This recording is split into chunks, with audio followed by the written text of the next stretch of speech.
नमस्कार, मैं हूं विनय सिंह। आपका बहुत बहुत स्वागत है। और इस चैनल पर न्यूज के अंदर का विश्लेषण होता है, जो विश्लेषण जरूरी है।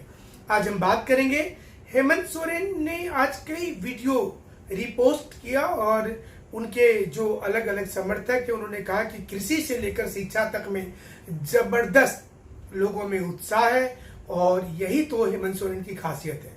वहीं दूसरी ओर आज कुछ लोगों ने डिमांड किया कि कर्नाटक के तर्ज पर 100% आरक्षण यहां भी दिया जाए। क्या इसका फंडा होगा और क्या ये चुनाव में आ जाएगा मुद्दा? हेमंत बिस्वा, मतलब दो हेमंत इस समय में झारखंड में है। एक हेमंत सोरेन जी हैं हमारे मुख्यमंत्री, और दूसरे हेमंत बिस्वा, वो भी असम से इस समय में कैंप किए हुए यहाँ पर। तो ये भी समझने की जरूरत होगी कि अब आगे क्या कुछ हो सकता है, इस पर हमारी पूरी नजर होगी।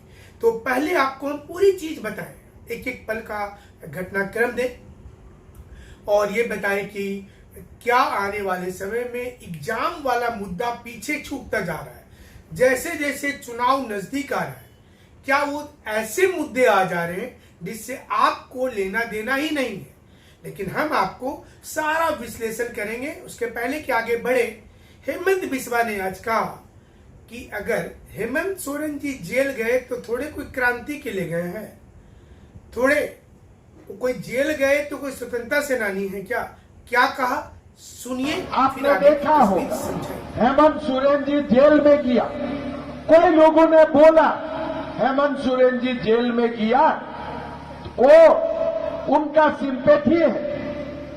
मैंने वो समय भी बोला कि हेमंत सोरेन जी कोई फ्रीडम मूवमेंट करके जेल में नहीं गया है, कोई स्वाधीनता आंदोलन करके जेल में नहीं गया है, वो करप्शन का मामले में जेल में गया है।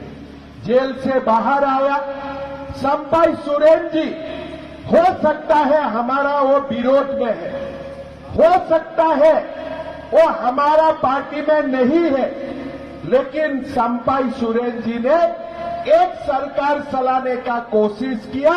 कम से कम वो खुद करप्टेड नहीं था और वो करप्शन में भी नहीं था। इससे क्या हुआ, जो हेमंत सोरेन जी का साथ में लालू जी, गुल्लू जी, पुल्लू जी वो घूमते रहता है, वो लोगों का दिमाग में आया कि संपाई जी मुख्यमंत्री बनेगा तो हमारा दलाली नहीं चल पाएगा, हमारा ट्रांसफर पोस्टिंग का बिजनेस नहीं चल पाएगा। तो इसीलिए हेमंत जी बाहर आके पहला क्या किया, संपाई जी को बोला कि आप कुर्सी खाली कीजिए, कुर्सी में मुझको ही बैठना है। मतलब क्या है, ये कोई आदिवासी का नेता नहीं है, कोई जनजाति का नेता नहीं है, कुर्सी का पीछे घूमने वाला ही वो नेता है, बाकी और कुछ भी नहीं है। ये संपाई जी को कुर्सी से हटा के उन्होंने प्रूव कर दिया। हेमंत बिस्वा को झारखंड में इस कारण से भेजा गया है कि लगातार वो अटैक करें अपने बातों से, और उनका बोलने का जो तरीका होता है सीधा होता है, लोगों के जेहन में उतरता है। और इस समय बीजेपी उनको आगे रख रही है। हालांकि इसका जवाब जेएमएम ने भी दिया। जेएमएम ने आज वीडियो जारी करके बताया कि झारखंड के सभी युवा तो खुश हैं, कोई नाराज तो दिख ही नहीं रहा है, फिर आप किस बात पर इतना हंगामा कर रहे हैं कि ये चाहिए वो चाहिए। तो देखिए एक बार आज जेएमएम ने जो वीडियो जारी किया वो क्या है। हम मुख्यमंत्री जी के बहुत बहुत धन्यवाद करिए कि हमने नियुक्ति करल गए पीजीटी के टीचर के रूप में। सराहना मुख्यमंत्री जी।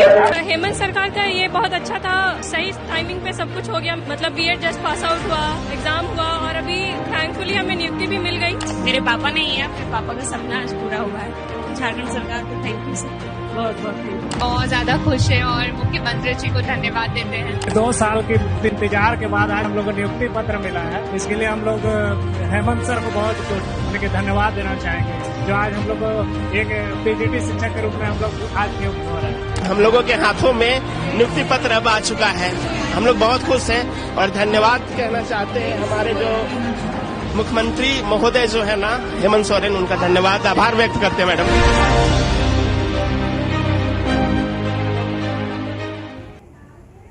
तो ये तो राजनीति है और आने वाले समय में राजनीतिक में एक से एक चीज का विश्लेषण आपको मिलता रहेगा। लेकिन इसी बीच में खबर ये है कि अब कर्नाटक के तर्ज पर झारखंड में भी अब 100% आरक्षण का डिमांड शुरू हो गया है। कर्नाटक में आज ही 100% आरक्षण लागू हो गया है, जो प्राइवेट सेक्टर में होगा, यानी कि नौकरी जो वहां पर है 100% अब प्राइवेट सेक्टर में कर्नाटक के लोगों को ही मिलेगा नौकरी। इसमें आधार कार्ड वहां का देखा जाएगा, वहां का जो पहचान पत्र है वोटर आईडी कार्ड भी देखा जाएगा।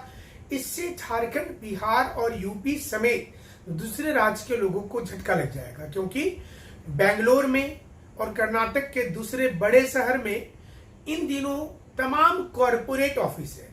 रांची, जमशेदपुर, धनबाद, बोकारो के ही हजारों और सैकड़ों युवा इन राज्यों में काम कर रहे हैं, जिनका आधार कार्ड यहाँ का है।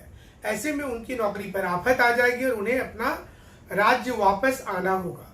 बेरोजगारी यहाँ पर बढ़ जाएगी, क्योंकि वहाँ प्राइवेट जो कल्चर है, प्राइवेट जो कंपनी है और जो वहाँ पर कॉर्पोरेट ऑफिस है, उसके लिए ये लागू कर दिया गया है कि सारे लोगों को अब वहां पर आधार कार्ड दिखाना पड़ेगा नौकरी के पहले, और उसी प्रकार से जो वहां पर दूसरे लोग होंगे वो वहां फंस जाएंगे और उन्हें वापस लाना पड़ेगा। ऐसा करके कांग्रेस ये बताना चाह रही है कि हम कर्नाटक में यहाँ के स्थानीय लोगों को रोजगार देंगे। जैसे ही वहां पर बिल पास हुआ, झारखंड में भी इसकी सुगबुगाहट तेज हो गई। लोगों ने आवाज उठाना शुरू कर दिया कि यहाँ के स्थानीय के लिए भी 100% आरक्षण होना चाहिए।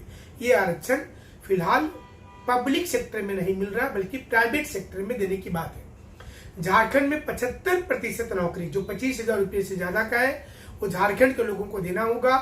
ये यहाँ पर नियम बना हुआ है, लेकिन यहाँ के ज्यादा लोग तो बाहर चले जाते हैं, इसलिए बहुत ज्यादा फर्क नहीं पड़ता है।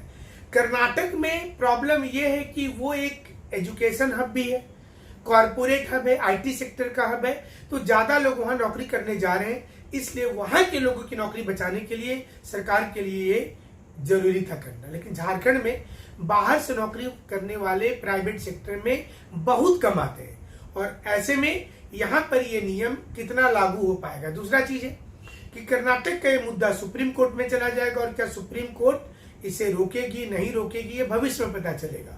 फिलहाल झारखंड में डिमांड है, चुनाव का वक्त है, तो ये हमें लगता है कि झारखंड की सरकार भी 100% वाला आरक्षण कार्ड खेलेगी, और खेलने के बाद अब ये मामला फिर राज्यपाल के पास चला जाएगा, हाईकोर्ट में चला जाएगा, और फिर ये ढुलमुल होते होते चुनाव निकल जाएगा।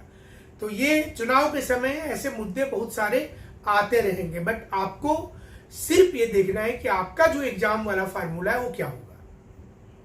सेना की दौड़ जो है वो इस महीने के अंत में और अगले महीने भी शुरू होगी। तो सेना वाली जब हो जाएगी अग्निवीर की भर्ती, उस दरमियान में, मतलब देखिए अब समझिए गणित को, 15 तारीख से शुरू होने वाला था झारखंड में सिपाहियों की दौड़, जिसको आप एक्साइज कांस्टेबल के नाम से जानते हैं। एक मुद्दा एक्साइज का कोर्ट में भी चल रहा है। उसके बाद जिला पुलिस का दौड़ होना था, इसी बीच में अग्निवीर की बहाली आ गई, तो ये थोड़ा लटक गया, और ये लटकते लटकते 15 अगस्त के बाद चला जाएगा, जो हमारा अनुमान कहता है कि 15 अगस्त के बाद ही कोई पॉसिबिलिटी इसमें बनेगा। सीजीएल परीक्षा पर भी बहुत सारी चीजें आ रही हैं, बट हमें नहीं लग रहा है कि जो सरकार की स्थिति इस समय में है और जो समीकरण बन रहे हैं कि इतना जल्दी एग्जाम को ले पाने में सरकार सक्षम होगी। फिलहाल तो मान करके चलना है कि एग्जाम होगा, और इस पर हम वीडियो भी आपको समय समय पर बना रहे। इस चैनल पर सिर्फ न्यूज का विश्लेषण होता है। हमारा दूसरा चैनल जो है VIS, जिसमें सेलेक्टेड वीडियो डाला जा रहा है सिर्फ पढ़ाई का। आपने देखा होगा उस चैनल पर एक भी कोई न्यूज का वीडियो नहीं है। न्यूज का विश्लेषण यहाँ पर हो रहा है, और इसलिए यहाँ पर विश्लेषण कर रहे हैं क्योंकि आपको झारखंड में तेजी से घटनाक्रम बदल रहा है। मतलब हर दिन कुछ ना कुछ ऐसा हो जा रहा है जो आपको लग रहा है कि हमारे लिए ये सही है कि गलत है, तो हम उससे भी पर्दा हटा रहे हैं। आज JMM ने एक फोटो भी जारी किया, कल्पना सोरेन का और हेमंत सोरेन का, और ये लिखा कि अब डबल इंजन कौन है, डबल इंजन की सरकार तो यहां भी आ गई। दोनों के ताकतवर हो जाने से JMM को काफी एनर्जी मिल रहा है। दोनों के नेतृत्व में JMM चुनाव लड़ेगी, और इससे JMM को फायदा होगा, और ये फायदा विधानसभा में ले लेंगे, लोकसभा में तो हमने ले लिया है। बट देखना पड़ेगा कि आने वाले समय में क्या कुछ होता है। लेकिन ढेर सारी वीडियो है हमारे पास में और हम उसमें से सेलेक्ट करके